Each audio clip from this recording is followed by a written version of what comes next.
So welcome to everybody to our last meeting of this year. And we would now like to say the Pledge of Allegiance. Dr. Woodall, if you would lead us, please.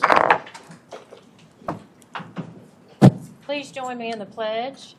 I pledge allegiance to the flag of the United States of America and to the republic for which it stands, one nation, under God, indivisible, with liberty and justice for all.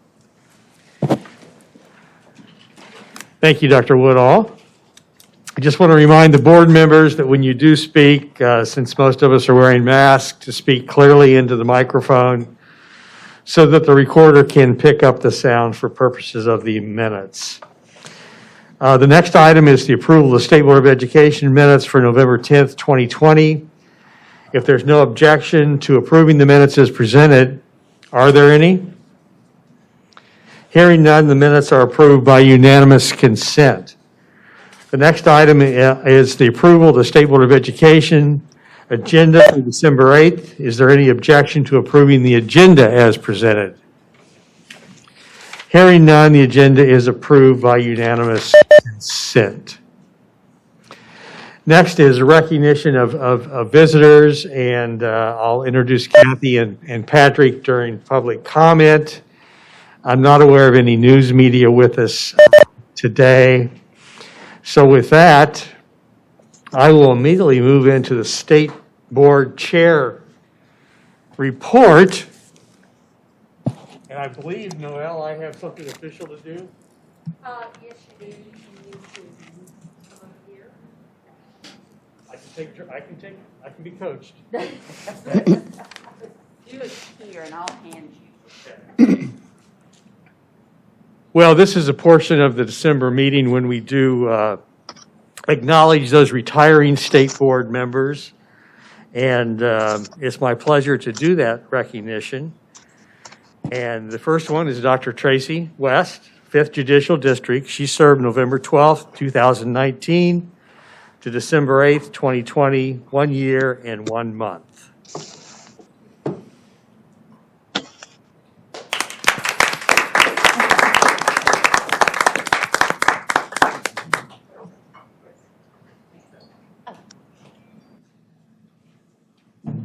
Next is Mrs. Debbie Howard, the 10th Judicial District, served February 13th, 2018 to December 8th, 2020, 2 years and 11 months. Debbie, it seems like you've been around a lot longer than that. Maybe it's good I'm leaving. Congratulations. Thank you. And next is Miss Valerie Smith, 14th Judicial District. She served from June 12, 2018 to December 8th, 2020, 2 years and 6 months. Valerie.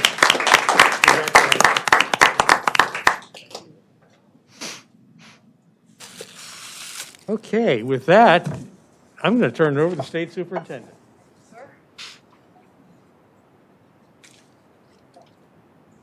Uh-oh, Dr. Woodall, you need to come here.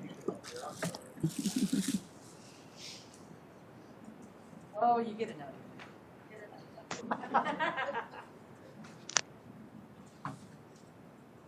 Sorry, Molly, just That's be fine. patient. Yes, sir.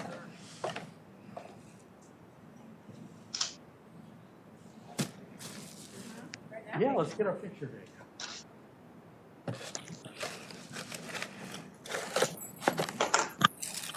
Thank you. Thank you, Dr. Woodall. Thank you, Dr. You're gonna give it to him. That's his. Yes. Ever. Yeah. Yes. Get in the mic. So we got, you good? Yeah. I'm sorry, I was trying to get his photo op Would on you here. like one of me knocking Dr. Woodall? We are presenting. Mr. Brennan, thank you for stepping in as our chair. You've done a wonderful job. We've enjoyed serving with you. Well, thank And you, we're Dr. glad you're not rotating off. We're glad you'll continue your service. Unless the with governor us. fires me, which, I don't think that's gonna that happen. could always happen. Thank you so Thank you, much. Dr. Woodall. Thank you.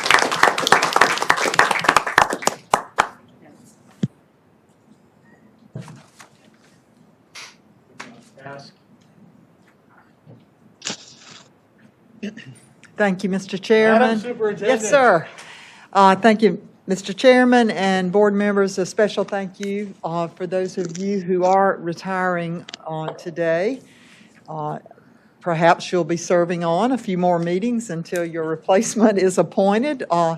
But we really appreciate your service and dedication to the children and staff, all of us who are involved in public education in this state. Thank you. This afternoon, I'd like to give you an update on where we are with our models of instructions that is going on across South Carolina. So if we go to the next slide, you see here of our 1,260, back one slide, please.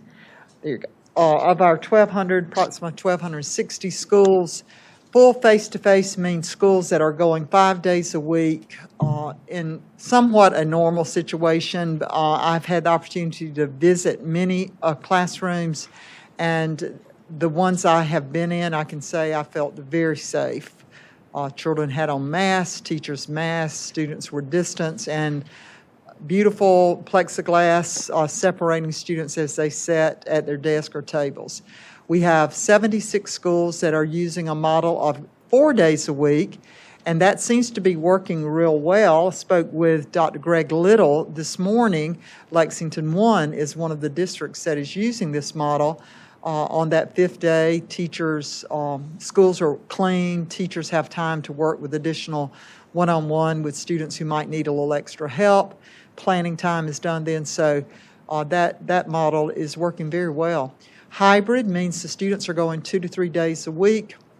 We currently have 528 schools that are using this model, and as of today, we have 41 schools that are virtual. Earlier, or last week, that was 14. So we do have more schools that are moving virtual around the holidays.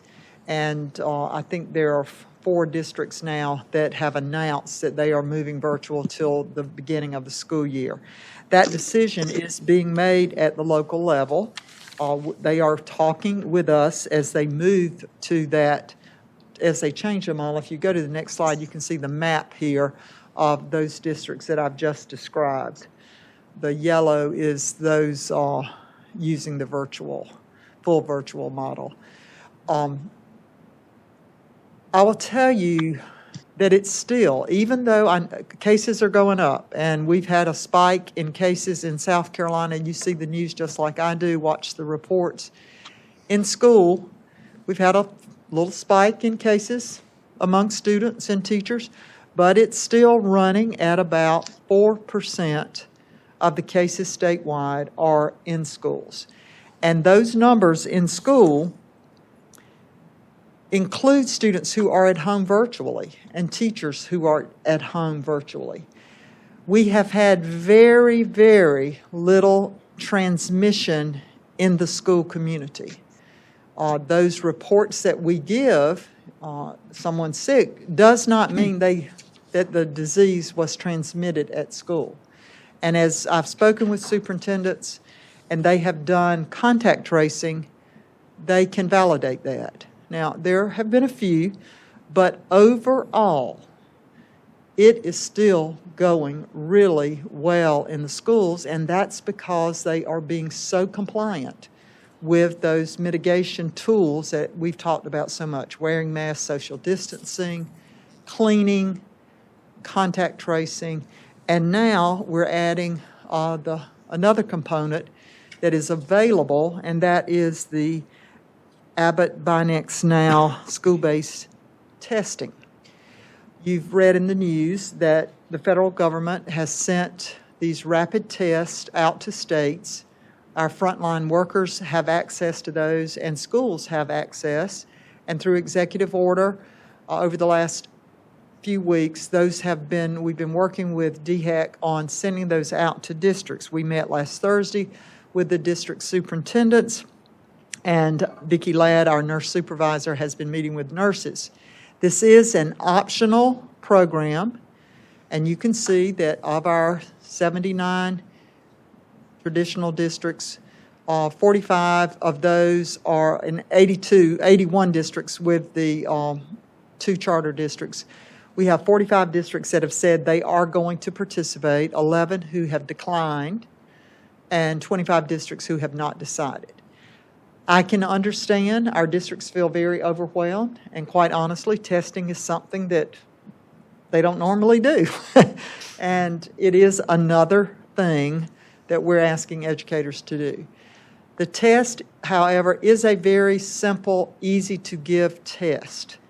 It requires a swab in the lower nostrils, both nostrils, and you insert the swab into a little card, and within 15 minutes you have a reading. It is for folks who are showing symptoms. It is not for mass testing of everyone. It is for someone who says, my throat's scratchy, I'm just not feeling well, I have a fever, whatever. And it's a quick way that we can test and say, yeah, you really don't need to be here. We're not, the issue with some districts, and I think the initial reservation was, but we've been telling people don't come to school with symptoms, and now we say we got a test. And there was a fear that people might come to school to get the test. So we need to really communicate this well. That's not what we need happen. And as we met with the superintendents last week, several districts have developed really good protocols. Some of them are not doing it at the school. They may be doing it at another site. It may be by appointment. If you feel like you need a test, you can go so that you don't have to come into the school to get the test. I feel like we probably have a few more districts who will join in the program as they see how it works. But this is where we stand right now, and districts can start that whenever they feel like they're ready. If they feel like they've got their folks trained, they've got all the equipment, the consent forms, that you do have to sign a consent form. That was just very recently sent to us from DHEC and the governor's office. So all of that's getting out to the districts. So as soon as everything is in place, districts can start with that. We have been reporting cases, as you know, and that's our next slide, I believe. Since September 4th, we started reporting cases, and you hear this number on the news as I do. We're up to a cumulative cases since September 4th are 4,519. That does not mean that 4,519 people have COVID right now in schools. And I think that's the way it comes across sometimes in the media. But this is cumulative tests, and you see the spread there between students, a little over 3,000, and school employees, a little over 1,300, almost 1,400 there.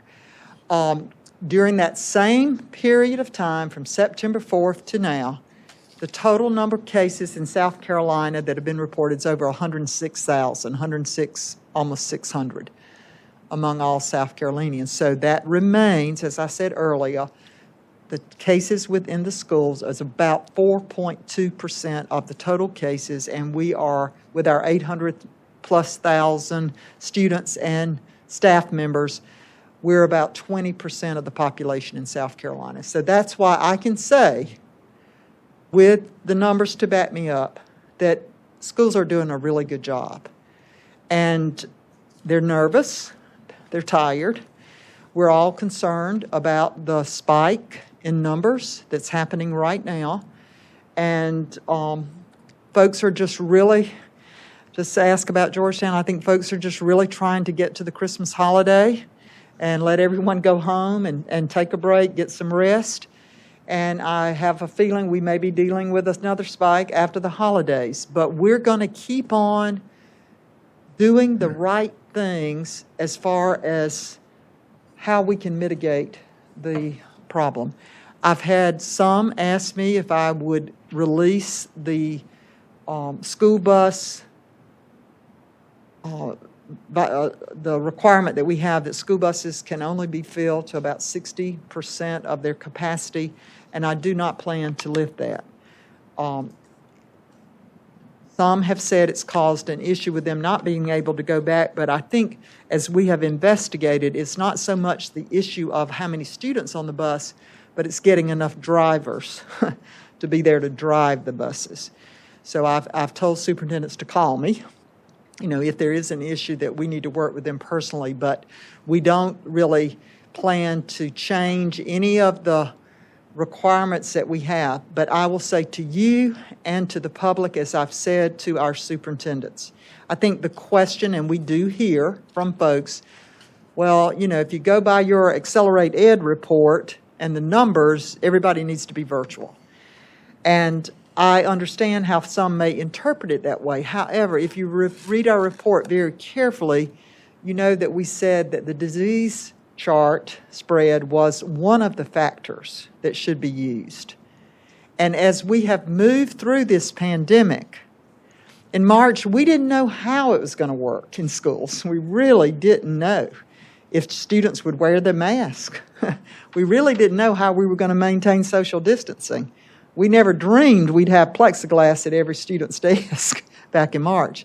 But now that we do, and we see how it's working, I think we should balance our decision, not just on the spread of the numbers, but on the tremendous need that students need to be in school, because there are a few that are doing fine virtually, but most are not.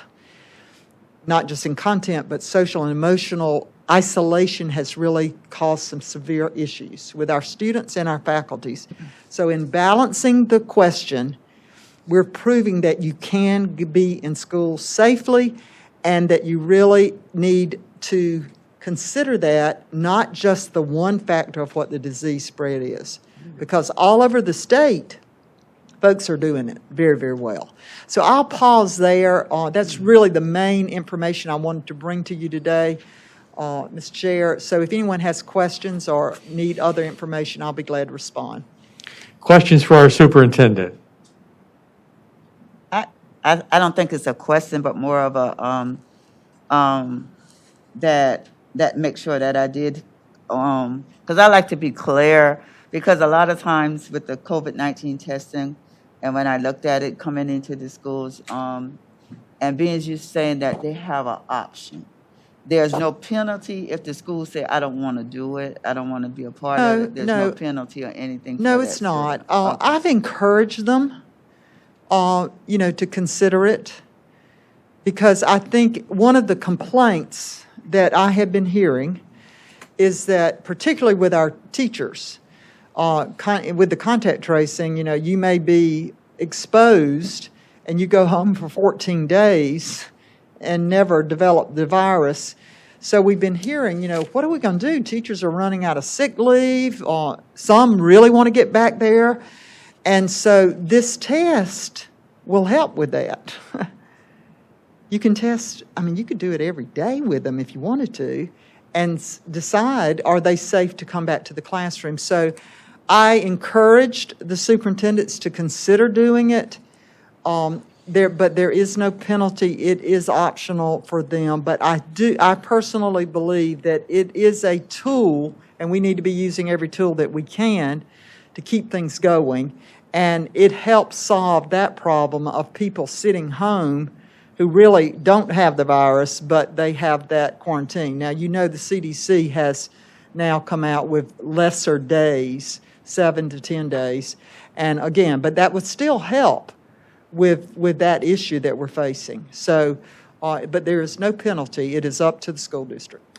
And, Dr. and I guess the other one would there be a waiver for the person administering it? Because, if I said, give you some kind of, I just look at, I guess, in certain areas, Right. how people can act certain ways. Right. So is there a waiver or something for that person who is administering it? I think, so I guess you're asking, if a nurse says, I do not want to do this, the understanding that that's something working with their individual principal and school district.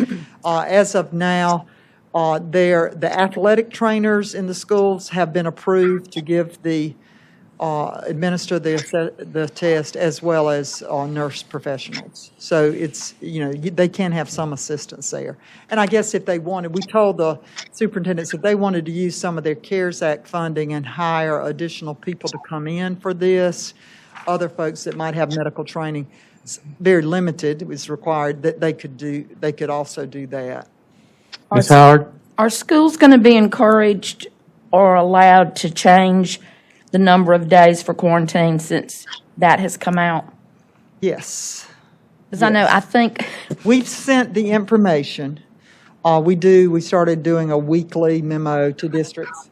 And that information, the CDC information has been sent. And I believe typically most of our districts are following CDC guidelines on those kinds of questions.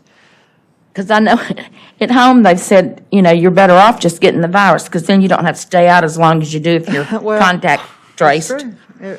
Yeah. Any other questions for the superintendent? Mr. Chair. Mr. Chairman, Dr. Green? Yes, I just want to respond to what you said earlier, Superintendent Spearman, in terms of using the test to maybe mitigate some of the quarantine requirements.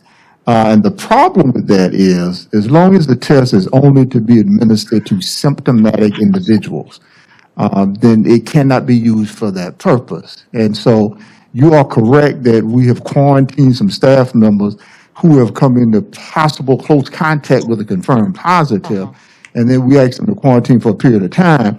But those individuals aren't symptomatic, and more specifically, the symptoms that you can do in isolation are, I think, loss of taste and smell, consistent fever, shortness of breath. But most of those situations don't have symptoms. And so as someone who was on the fence about giving this test in my district, that is one of the big issues that we constantly are grappling with, is as long as it has to be symptomatic individuals, that prohibits us from really utilizing it for that particular Okay, purpose. well, thank you, Dr. Green. I appreciate the clarification there. I guess I would I would say, if somebody has the sniffles or not feeling bad, I would be real liberal on that, to allow them to use those tests, because we got lots of them available. But thank you for that clarification. I was wrong on that. Mr. Bootson? how are you today? Wonderful. And you? I'm fine, thank you. Good. I have two questions. Have we gotten, or have you gotten, Superintendent Spearman, the pre and post test results from all the ARCs this summer? I believe Dr. Mathis is going to give a literacy report later. I think that's on the agenda. Mr. Bootson, we have received the pre-assessments that were given during those first 10 days. And I believe, yes, we do have the ARC results as well. Just this past week, I was given a presentation on the information that we're getting. There we have 24 districts that gave MAP that are participating in this new tool that I mentioned to you all last month, the Rally tool, that gives us a pretty good comparison and particularly shows on growth. All students will be tested again before they go home for the holidays during the month of December. And as soon as that information comes in, we'll have enough data to really show you. I would tell you that the preliminary data that I viewed this week from those first 10 days assessment shows that in reading, students did better overall than we thought. There was some loss, but not as much as there was in mathematics. Mathematics seems to be where the students have gone in the reverse. And I'll be happy to share that information. It is limited data, and I don't have that ARC information for you right now, but I can get that for you. And remember, that was it turned out to be a very small pool of students. I think something like 3,000 students, where we were hoping that it would be around 20,000. But we do have that information in. Okay.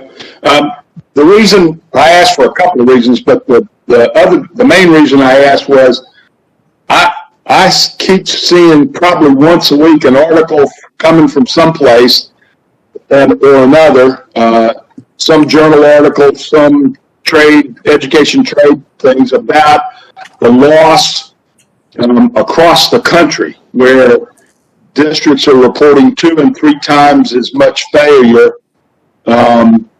as in previous years. And I'm curious as to see how we're stacking up against that. That was We have some similar data. Our data, the Okay. data I've seen is similar, and the data that we have is more third, fourth, fifth graders, not so much first and second grade data that we're able to get here at the department.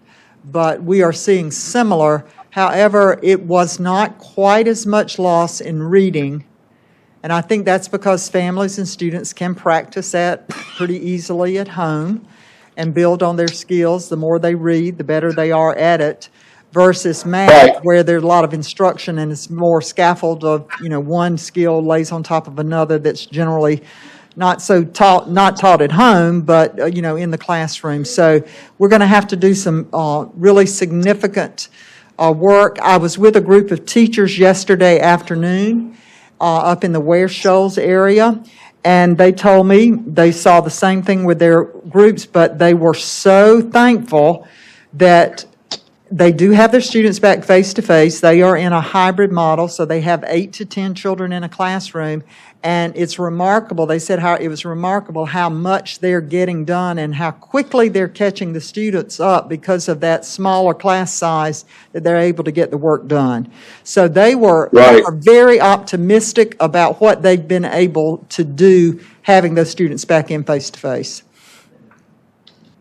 Thank you very much. I have one more comment and I'll be finished. I wanted to applaud Hampton 1 and Hampton 2 school district in how they work so well together, emerging to get consolidate their schools. And I know now we're waiting on our elected officials to appoint their local board there. Any update on that?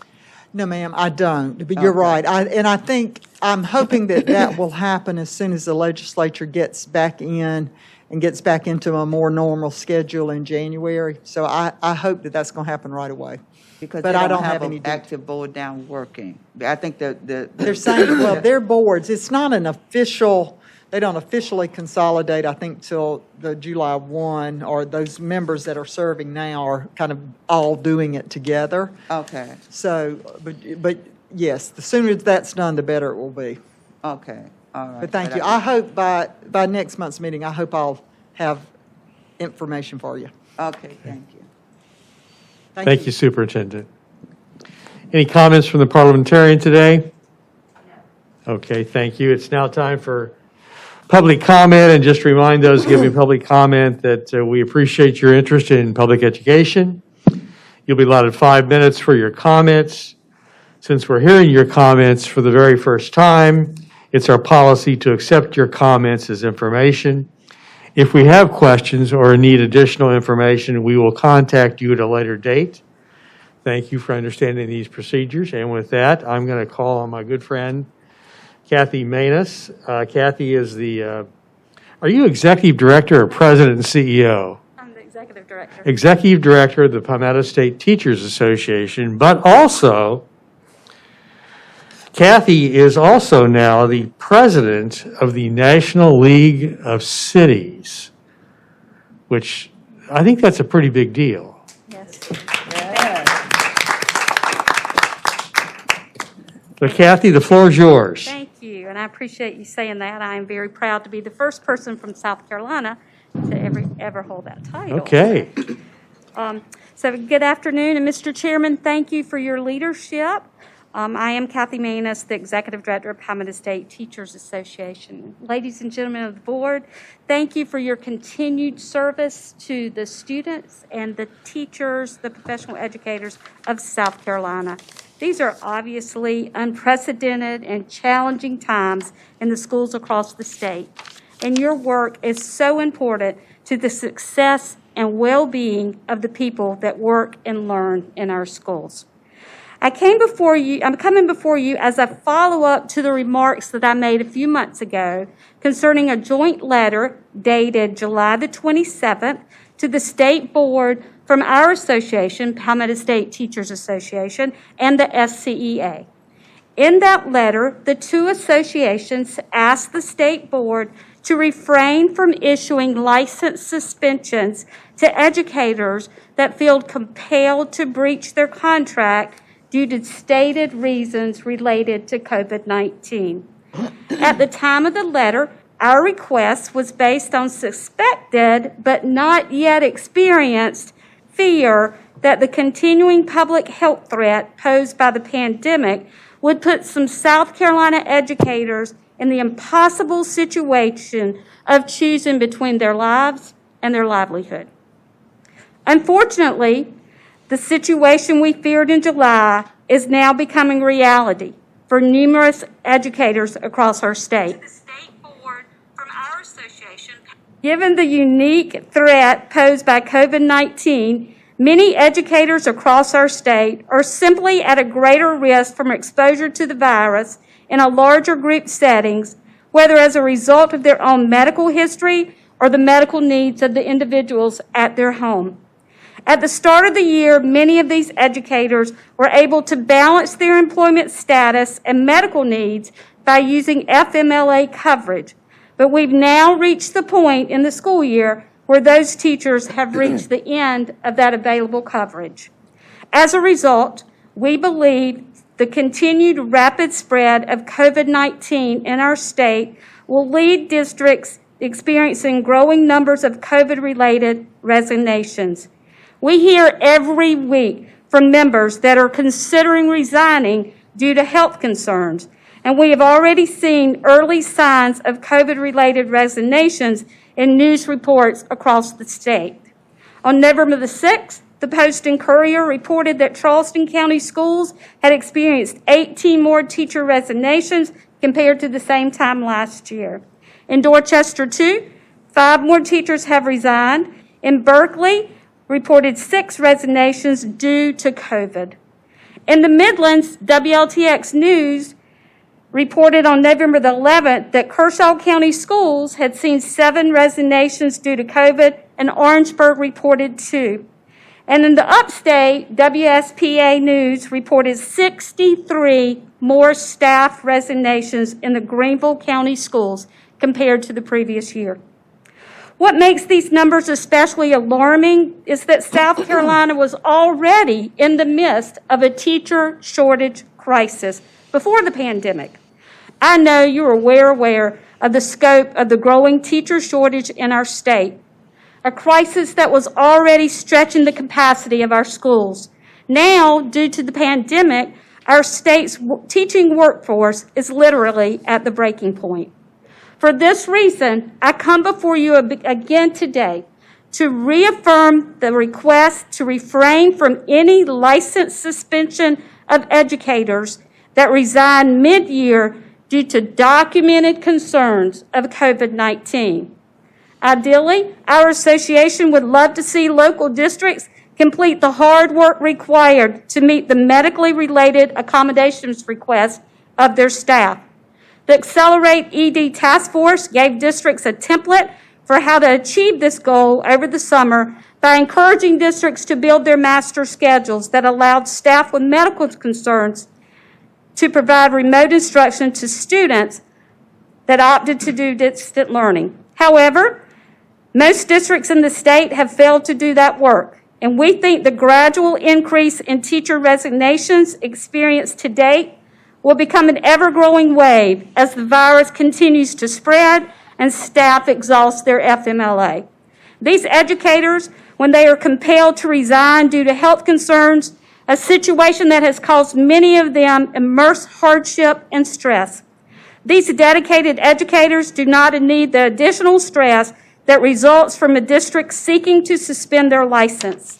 Such an action is likely to eliminate whatever remaining chance there is that those educators will return to our classroom when the pandemic subsides. And this is a cost to our students that we cannot afford to pay. We are aware of at least 2 requests for license suspension due to COVID-related resignations that are scheduled for hearings in the near future. We ask that the State Board review these cases carefully, and if resignations are shown to be a result of COVID-related concerns, we ask the Board to reject the request of suspension. Thank you for your service. Those of you who are leaving this board, we appreciate you. From Palmetto State Teachers Association, I hope you all stay safe, stay healthy. Have a Merry Christmas and Happy Holidays. Thank you, Mr. Chairman. Merry Christmas, Kathy. Thank you. Thank you. Patrick Kelly.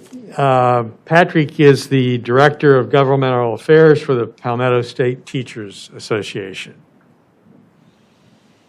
Thank you, Mr. Chair. Thank you, members of the board. As the chairman noted, my name is Patrick Kelly. I'm Director of Governmental Affairs for PSTA. I also still teach APUS government each morning at a Midlands area high school. Thank you so much for the chance to speak with you today, as well as your continued service to the students and educators of our state. I come before you today to address an issue of critical importance, the growing strain on our educator workforce. As many of you know, I served on the state's Accelerate Ed Task Force over the summer, and in the final task force meeting, I noted that the current pandemic has served as an X-ray, revealing the strains and the breaks in our state's education system.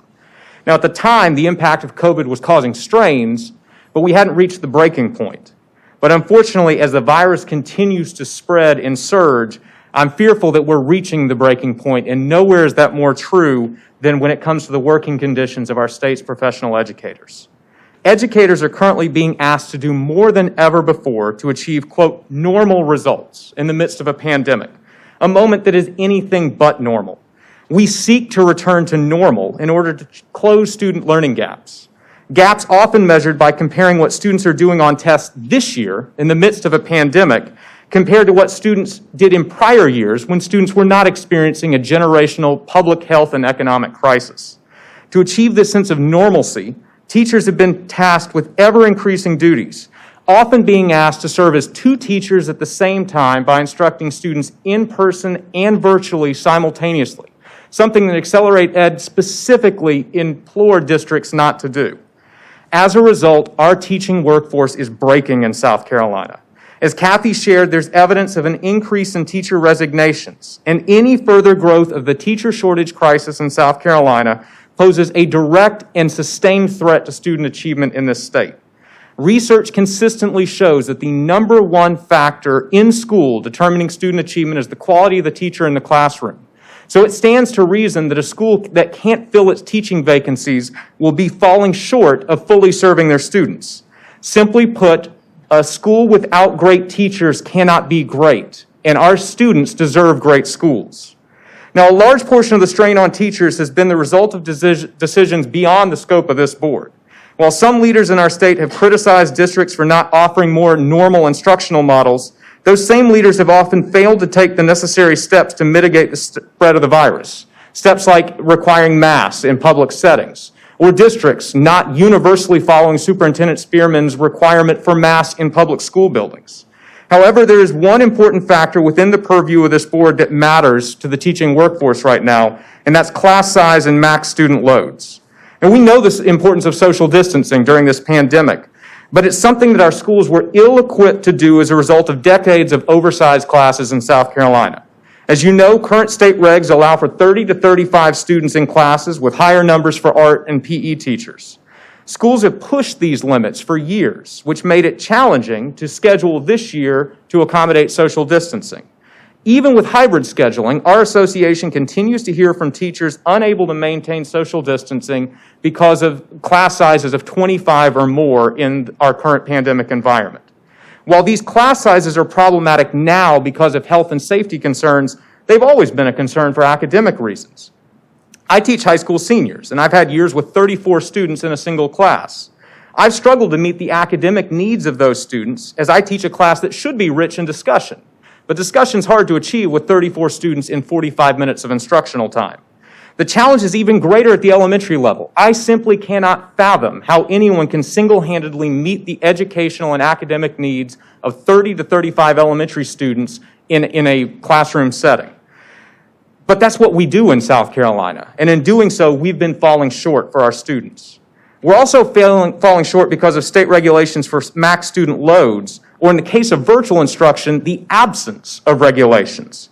Currently, there is no regulation for max load for a virtual teacher, and we have heard this year from elementary teachers that have been asked to provide instruction for 60 students simultaneously in grades K through 4, as well as an art teacher who had over 300 students on her class load to start the school year. It's simply impossible to meet the needs of that many students. But teachers across the state are trying, and they're cracking under the strain. As a New York Times article noted last week, this is simply not sustainable. And as a result, we are asking this board today to revise existing regulations for class size and max student loads to establish students that better serve our students. Now, I do not make this ask lightly. I have built schoolmaster schedules, and I understand the strain of the implementation of this kind of change. I know this action is also complicated by our teacher shortage. Lower class sizes require more teachers, but teachers are in short supply. So we have the classic chicken or egg situation. Do we need more teachers so we can lower class sizes, or do we need to lower class sizes to retain and recruit more teachers? I think the answer is the second. But even if that wasn't the answer, I believe we still have to do the hard work necessary to lower class sizes and max loads for a simple reason. It's what's best for students. When we're dealing with the well-being of our students, there is no challenge so great that we should retreat from overcoming it if overcoming the challenge means better outcomes for students. When this pandemic subsides, and it will at some point, we know students will have new and greater needs than ever before. But we can only meet those needs if class sizes allow teachers to provide students with the attention and individualization that they deserve and that they need. So thank you so much for hearing my remarks and considering. Thank you for your service, and I wish you the very happiest holiday season. Thank you, Mr. Kelly. Okay, I will now move on to committee reports. The Policy and Legislative Committee did not meet today, so we'll move on to the Educator Professions Committee. I recognize Mrs. Pearson to present the Education Professions Committee report. Mrs. Pearson.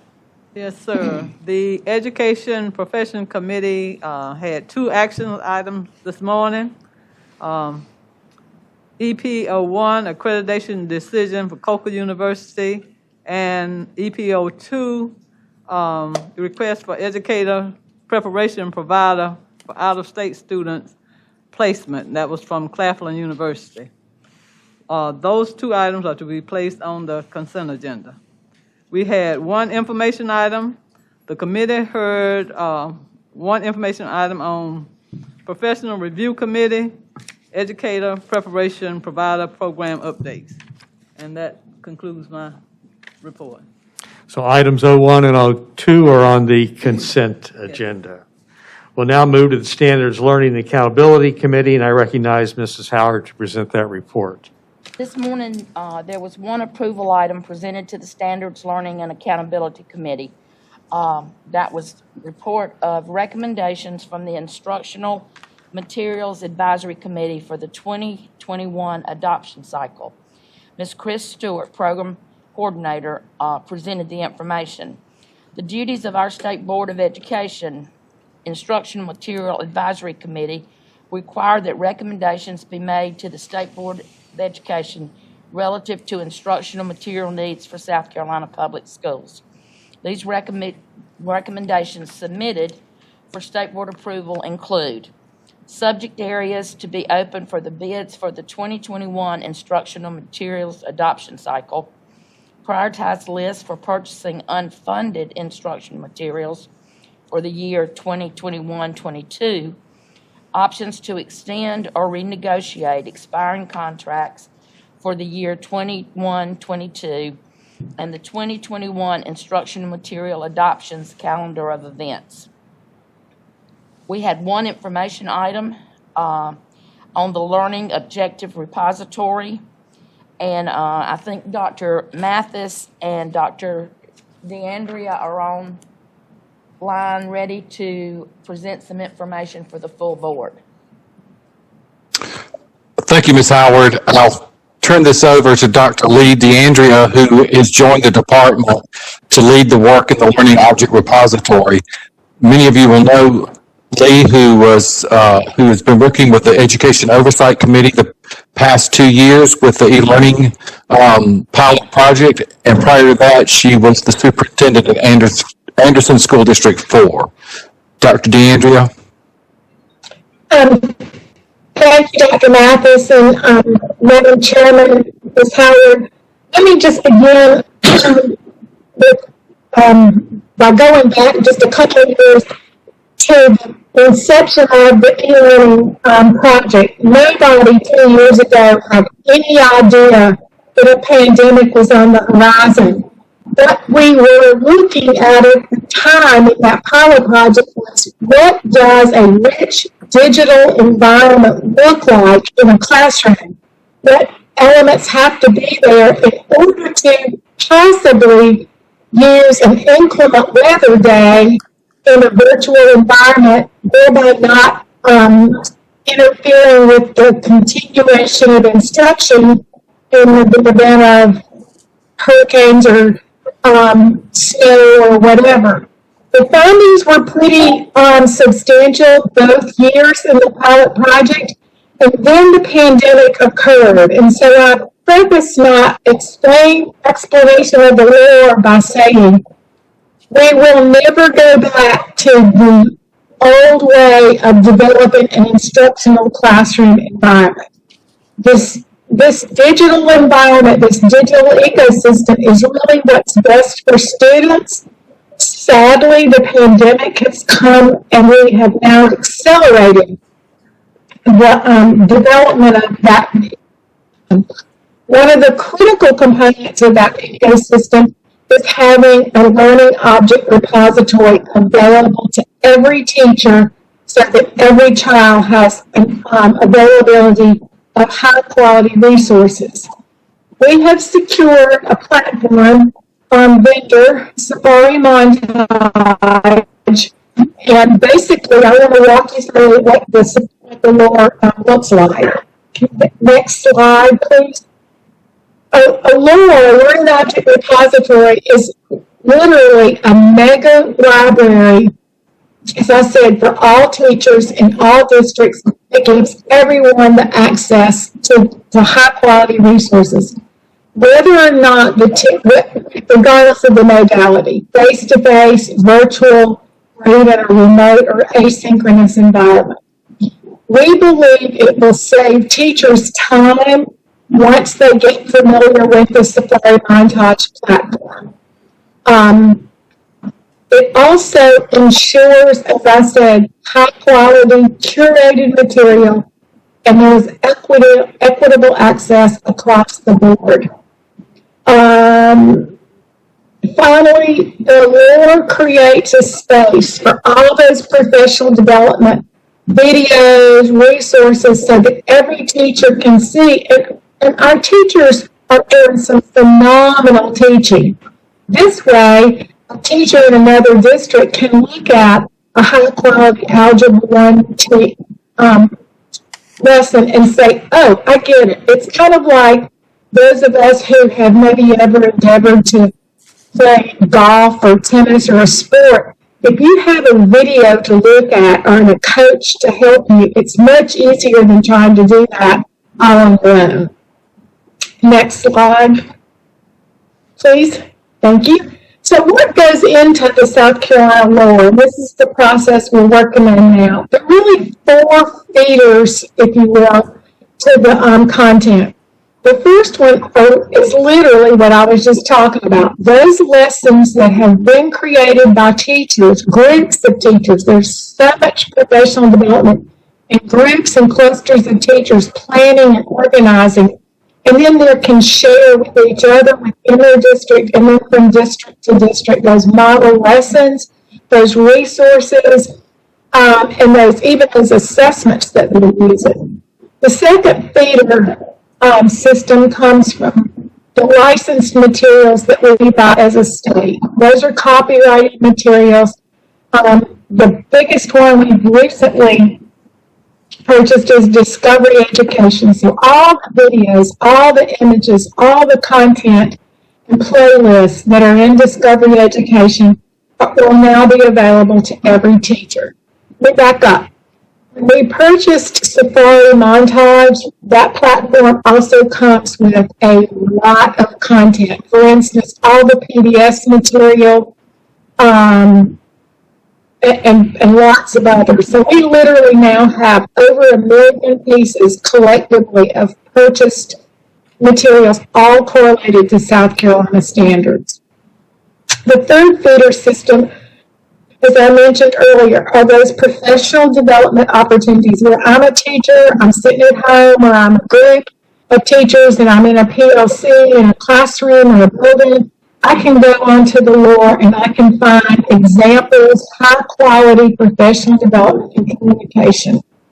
The final feeder system, if you will, or feeder avenue, are those open source materials that are available free and without copyright issues. For instance, the NASA library is a great open source, the National Parks Library.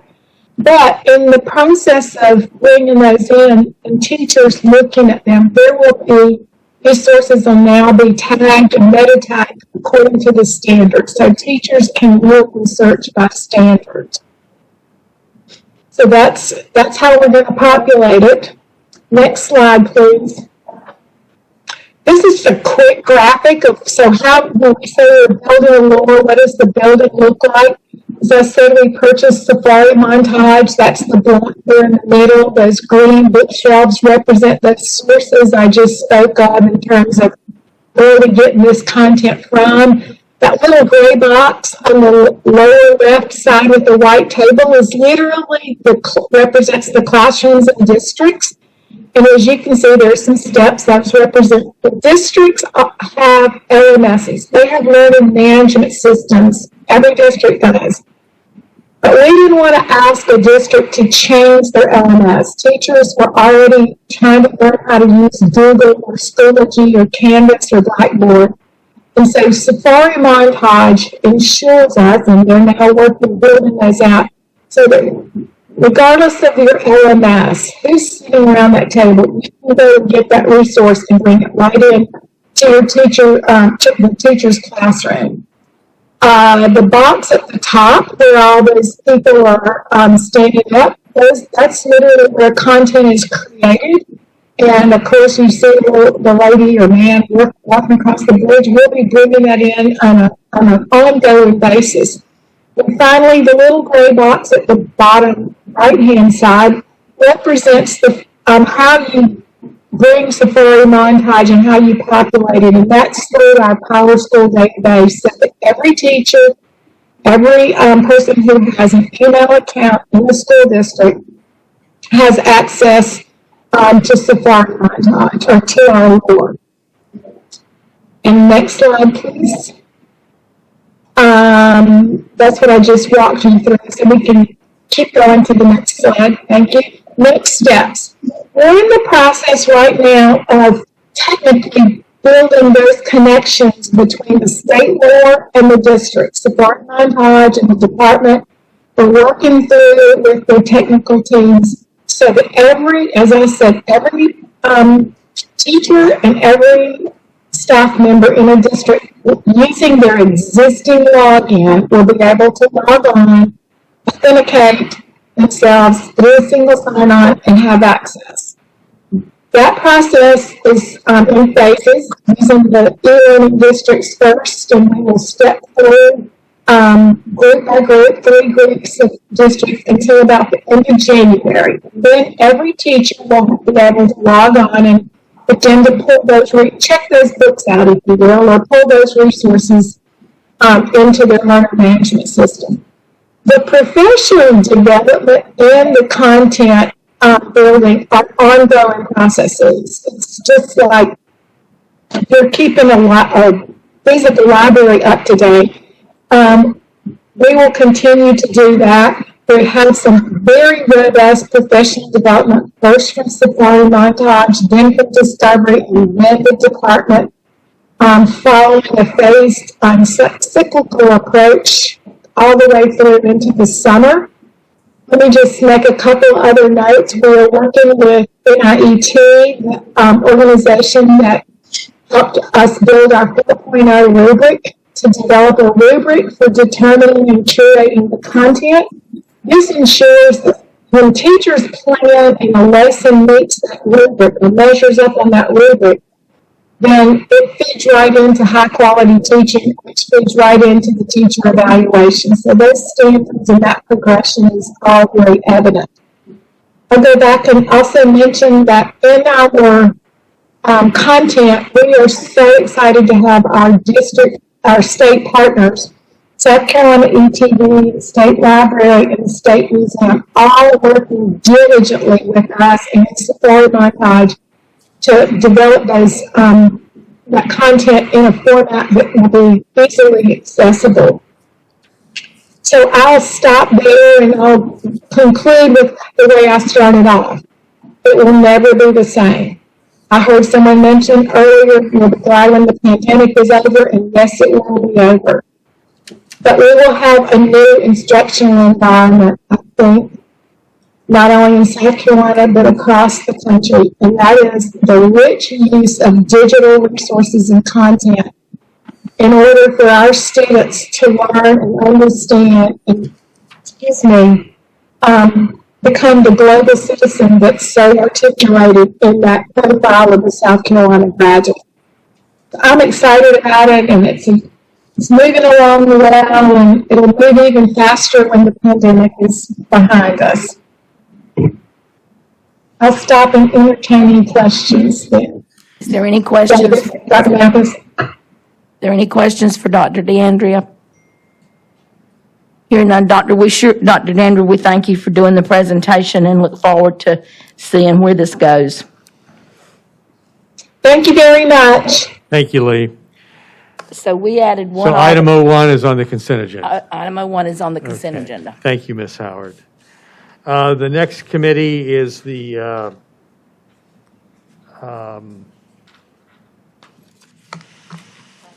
Licensure. Educator Licensure Committee. Mrs. Chapman, your committee report, please. Yes, we took action this morning on 1 reprimand and 6 suspensions. Thank you, and that was approved by the Yes. board at the full board licensure committee. Full board licensure committee, Dr. Woodall? As she mentioned, we ratified the recommendations report from the committee. We dealt with 1 permanent revocation, 3 suspensions, 1 public reprimand, and 1 dismissal.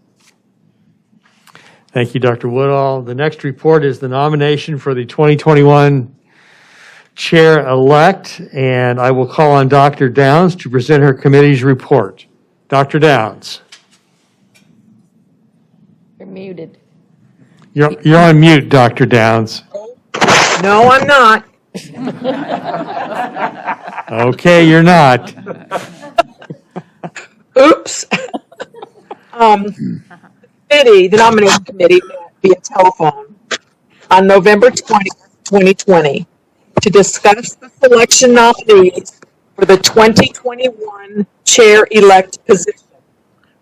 The committee has selected by unanimous consent to present Mr. Alan Walters of the 15th Judicial District as the committee's nominee as the 2021 chair-elect. Thank you, Dr. Downs. It's the recommendation of the nomination committee that Alan Walters be named the SBE chair-elect for 2021. Are there any recommendations from the floor? If there are no further recommendations, I will entertain a motion. So Make that moved. motion. The motion comes from the committee. Who gave the second? Doesn't matter. Either one of us. Okay. So we have a first and a second. All those in favor signify by saying aye. Aye. Opposed, same sign. Mr. Walters, you will be the chair-elect and the chair for 2020, the chair in 2022. 21, 22. That's right. So with that, I now need to swear in Dr. Woodall, and Dr. Woodall, you then need to swear in Mr. Walters, so.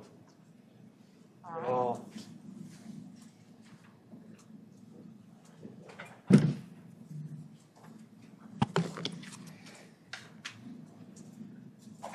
Dr. Woodall, raise your right hand. I I, Christy Woodall, do solemnly swear do solemnly swear that I will uphold the duties that I will uphold the duties and the laws of the state of South Carolina and the laws of the state of South Carolina based on statutes governing operations of the South Carolina State Board of Education. based on statutes governing operations of the South Carolina State Board of Education. Congratulations. Thank you.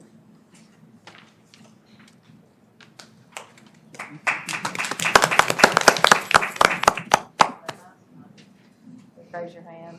I I, Alan Walters, do solemnly swear do solemnly swear that I will uphold the duties and the laws that I will uphold the duties and the laws of the state of South Carolina of the state of South Carolina based on the statutes governing operations based on the statutes governing operations of the South Carolina State Board of Education. of the South Carolina State Board of Education. Congratulations. Okay.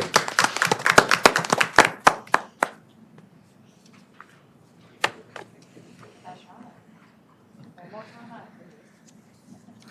time. Dr. Woodall, now that you've been sworn in as the chair, you are officially the chair, and the rest of the agenda is officially yours. And I believe the next item is the consent agenda. Yes. Thank you. So the consent agenda was distributed prior to the meeting. Do we have a motion to approve that agenda? So moved. Moved by Ms. Howard. Do we have a second? Yep, Carl, second.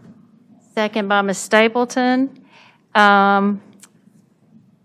All in favor of accepting the consent agenda, please say aye. Aye.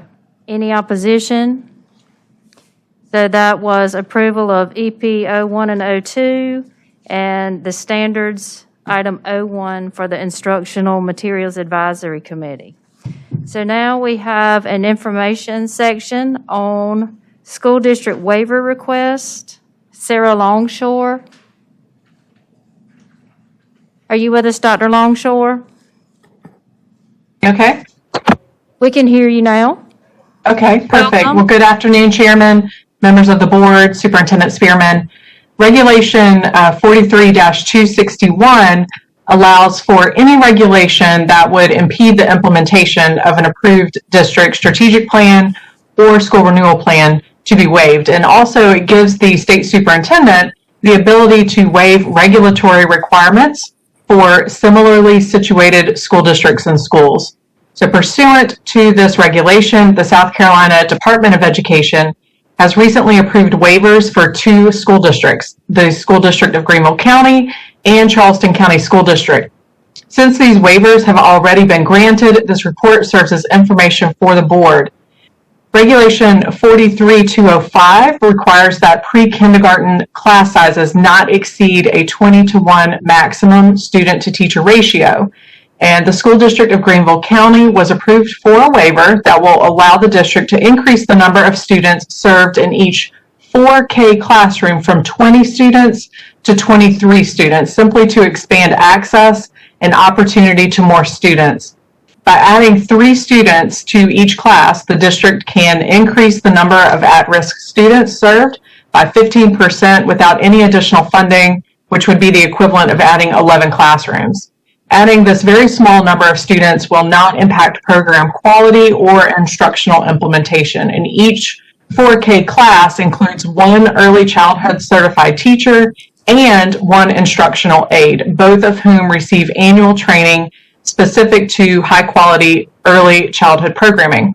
And then for Charleston, 3 requirements under Regulation 43-205 and 43-234 were waived, which include the requirement that grades 9 through 12 be staffed with a full-time, properly certified principal. So 3 of their schools serve grades 6 through 12 rather than 9 through 12. And these schools are Baptist Hill High School, Charleston School of the Arts, and Military Magnet Academy. So by organizing these schools with grades 6 through 12, they're able to support more diverse and rigorous course offerings. And separating these schools would restrict the variety and the rigor of course offerings for students in grades 6 through 8, and would compromise the vertical alignment of curriculum and courses that create opportunities for the completion of CTE majors and success in and access to advanced placement and dual credit courses. Additionally, it is saving the district the equivalent of 3 principal salaries, which can be allocated elsewhere. Also, the requirement that a student be enrolled for a minimum of 1 semester immediately preceding his or her graduation. One of the performance goals is to support students in graduating on time and in meeting the profile of the South Carolina graduate.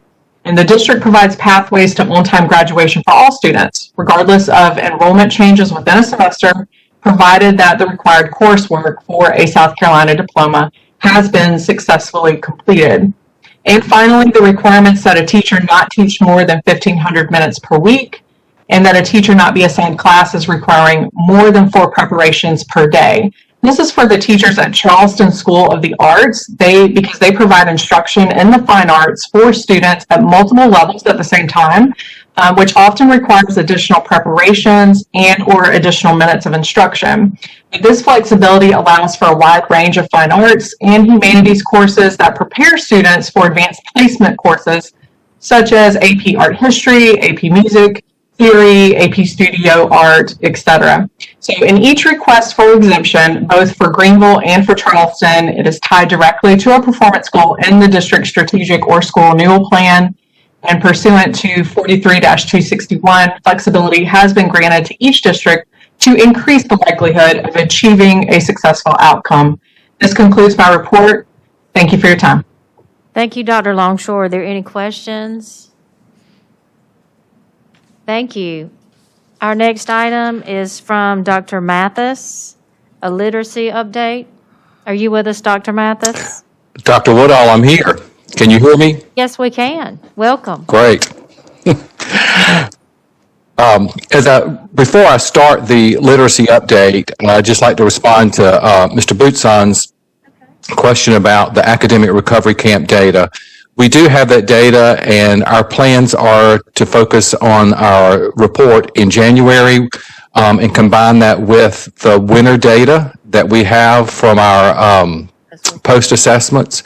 But as a teaser to that presentation in January, we are seeing that students who participated in the academic recovery camp did experience an increase in their test scores.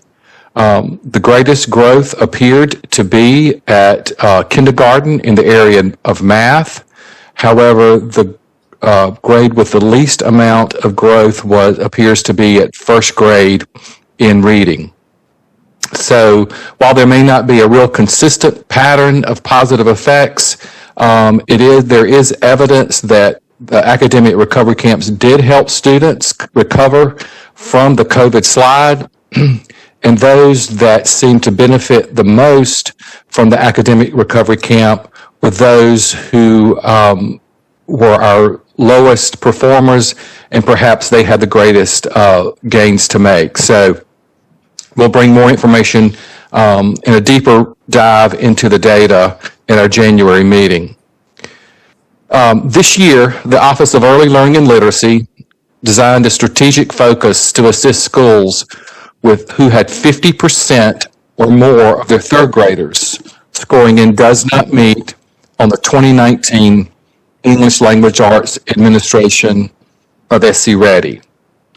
As part of that focus, the department literacy specialists were each assigned to one of the schools with 50% or more of their third graders scoring in does not meet to support reading coaches, teachers, and administrators.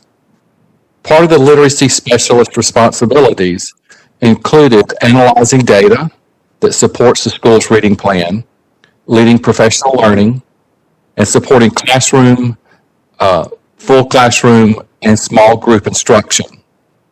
They were also charged with evaluating the language arts curriculum and making recommendations that would strengthen the curriculum. In developing the school's reading plan, the literacy specialist facilitated a team that evaluates the current status of the school's literacy instruction, examines the instructional support, and identifies strengths and weaknesses of the current reading program, and determines progress toward goals being met. This year, all schools were required to include a goal that would reduce the percentage of third graders performing below grade level on the 2020 in the fall of 2021 as determined by the benchmark data. The school's reading plan should and is a plan of action for literacy improvement. All plans have been read by the Office of Early Learning and Literacy, and feedback is being sent back to the schools this month. Further support of these schools, the department literacy specialists, early learning education associates, and a team of special ed education associates will begin an in-depth training in January around the science of reading.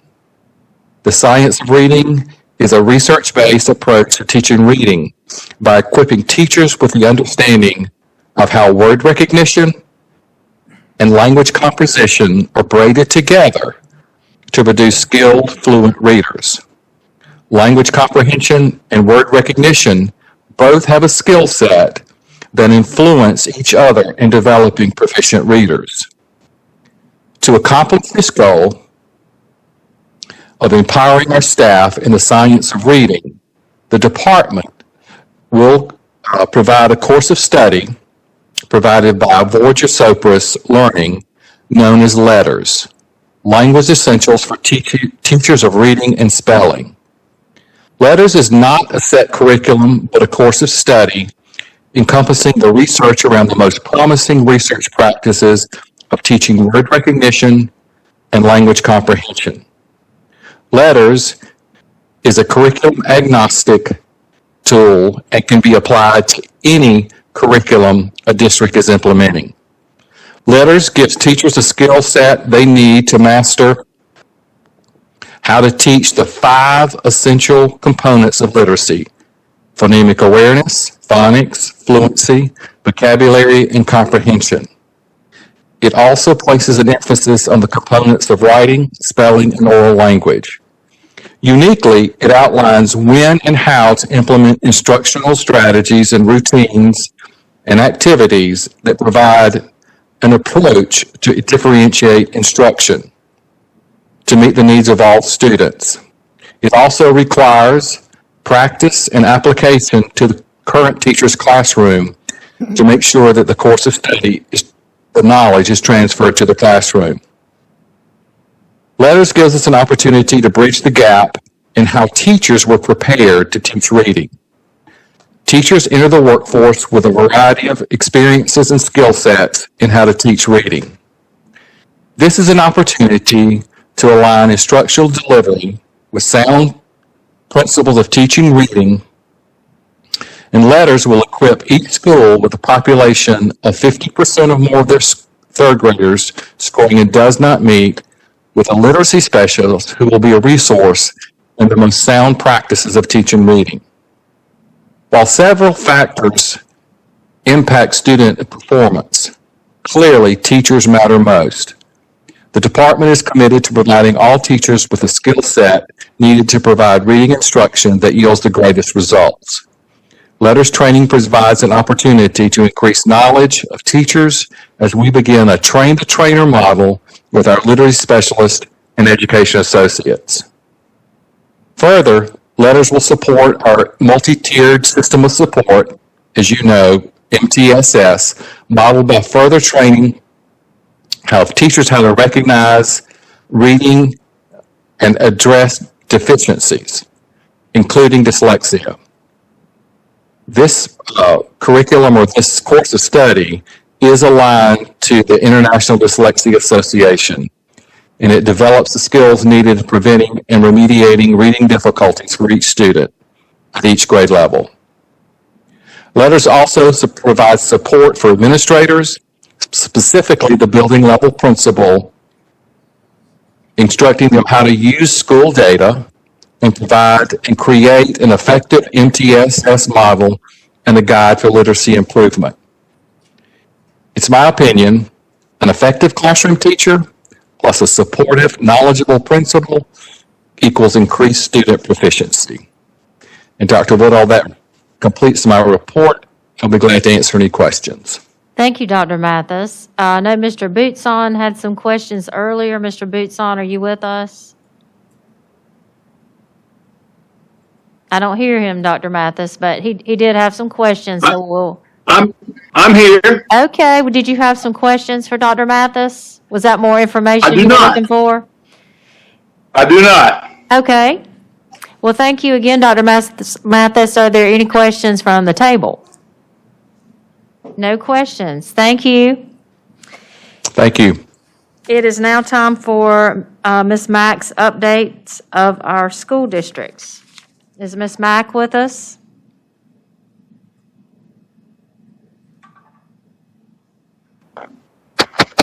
Good afternoon, Dr. Woodall, Thank board you. members, and Superintendent Spearman. Welcome. I'm pleased to present this update on Allendale County, Florence 4, and Williamsburg County School Districts. On November 9th, Allendale County School District rolled out a Parenting Partners virtual workshop. It's a 6-week series that's ending on December 21st. They also hosted a virtual community meeting on November 23rd, 2020. The district celebrated their honor roll students for quarter 1, and I actually got to see the Rock Hill Christian Church hold an Italian ice social for the hybrid students at the elementary, middle, and high school levels. In Florence School District 4, honor roll and perfect attendance students were recognized at Brockington Elementary School during the week of November 16th. Florence 4 provided 125 turkeys to Timmonsville senior citizens, and they also participated in the mass program and distributed mass to citizens in Timmonsville. Now, due to an increase in COVID-19 cases, exposure, and infections among students and staff, Florence 4, like its neighboring Florence 3 school district, will conduct virtual instructions through the holiday break. This is not an entirely significant shift since almost 65% of the students have opted for virtual instruction. In Williamsburg County School District, Anderson Primary School was the subject of a fall feature article focusing on a fall drive-through book giveaway. Several of the schools in the district received the Santee Electric Bright Ideas Grant, which awards $1,000 grants to teachers who submit applications to fund innovative teaching ideas. And honor roll students were recognized in the King Street News, and 3 students received bicycles for their outstanding participation in the United Way's Summer Reading Camp program. This concludes my report. Thank you so much. Do we have any questions?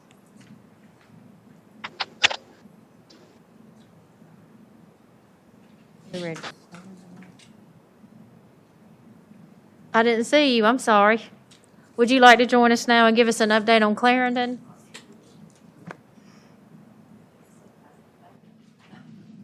Too short. I'm sorry. Welcome. That's okay. Thank you very much. Good afternoon, Madam Chair, members of the board, guests. Thank you for having me. This is an update on the financial management takeover of Clarendon 1 School District, which was approved by the State Board of Education on October the 15th, 2020. At the November the 10th, 2020 State Board of Education meeting, I reported that David Lodeholt, the contract CFO for the State Department of Education, obtained access to the South Carolina retirement system and was working with the retirement system to get logged in and begin reconciling the differences there. Currently, Mr. Lodeholt reported that he is working with the retirement system and has received an all clear on the first quarter of the FY20 reports.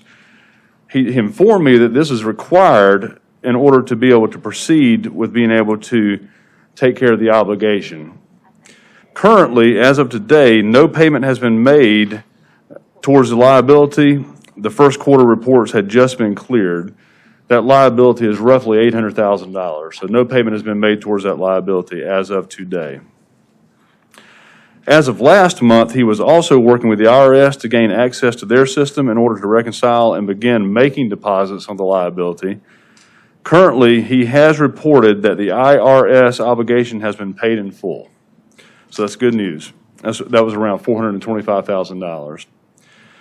Mr. Lodeholt also reported last month that the obligation to the South Carolina Department of Revenue has been paid in full. That was a liability of around $125,000.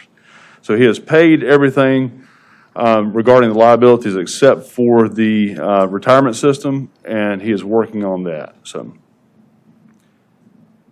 after reviewing the cash flow information for November 2020, the cash flow deficit at the end of June 30th of 2021 is projected to be about $1.7 million. Still, no change in that deficit. Currently, the spending freeze remains in effect, so accounts payable expenditures should decrease. There's a spending freeze in effect, so those expenditures should decrease. Expenditures continue to be examined to see if purchase services expenditures or contracts may be cut. Any open positions will not be filled, as stated previously. Any open or vacated positions will not be filled in that district. Mr. Lodeholt is attempting to identify ways the projected deficit can be reduced significantly or brought to zero at this point. The Clarendon 1 Board of Trustees is being updated monthly on the financial condition of the district. And of course, I'm here today to report to the State Board of Education on a monthly basis as the financial condition of the district. However, due to the complicated nature of the situation and the need to assure all areas of the situation have been thoroughly covered, it is still too early, in my opinion, to determine if personnel cuts or furloughs will be required in that district. We hope to be able to make those determinations shortly. So that's what I have to report today, and I'm open to any questions that you may have. Do we have any questions or Madam any Chair. of our virtual members? Yes, Madam Chair. Mr. Boots on. Go ahead, Mr. Boots on. Did I understand you to say that at the moment, the projected shortfall as of 30 June is going to be 1.7 million? That is correct. And did you also, just here toward the end of your report, indicate that at this moment you don't have an idea where that 1.7 is going to come from? We are not ready to make a decision yet on furloughs or cuts in personnel costs yet. We are examining other ways at this point in time. We're still examining expenditures. We're examining purchase service contracts. We are also doing things like looking at bond funds, general obligation bond funds that came through 8% money to see if we can potentially shift expenditures. Some other things that we're looking at are basically, can federal funds cover some of these expenditures? Can our coronavirus relief funds cover some of these expenditures? Also, can indirect cost be claimed monthly? And, should we be claiming indirect cost on our federal funds monthly to help alleviate the cash flow deficit as we go along? So there are plans in place, but at this time we are certainly still looking at every possibility. Any more Okay, questions? thanks. Last question. Okay. Have we figured out yet how they managed to get into this hole? Well, like I said before, I think last meeting I kind of covered the history of what had happened. It began with the audit back in 2018. We began looking at the district, and essentially what we found out recently, and the issue that brought everything to fruition was the fact that we had actually found out recently that these liabilities to the retirement system, to IRS, and to South Carolina Department of Revenue had not been paid. So that's the reason that we are here today with this financial management takeover. But do we know why they weren't paid? Other than the obvious, they didn't have the money? That's the obvious. They were overextended. Essentially, the money was not there. Thank you. Thank you. Do we have any other questions? Ms. Smith? With the TAN that they have, well, that 1.7 is included with that TAN? That's where you're getting, that's where. That is correct. The TAN is Okay. about 2.5 million. It comes due on April the 15th. Right. Those figures are included in the $1.7 million deficit. Okay. Yeah. Any other Questions? questions for Mr. Strother? Thank you again for that report. Thank you very much. Just a final reminder as we close out that if you have a travel form, you need to turn that in to Noel And also, I'd like to say that I've enjoyed serving on the board with our people who are leaving. I love making friends on the board, and I know I'll stay in touch with you. I hope you'll stay in touch with all of us. But I wish all of you a Merry Christmas and a wonderful holiday season. And unless anybody has any business I don't know of, we will adjourn.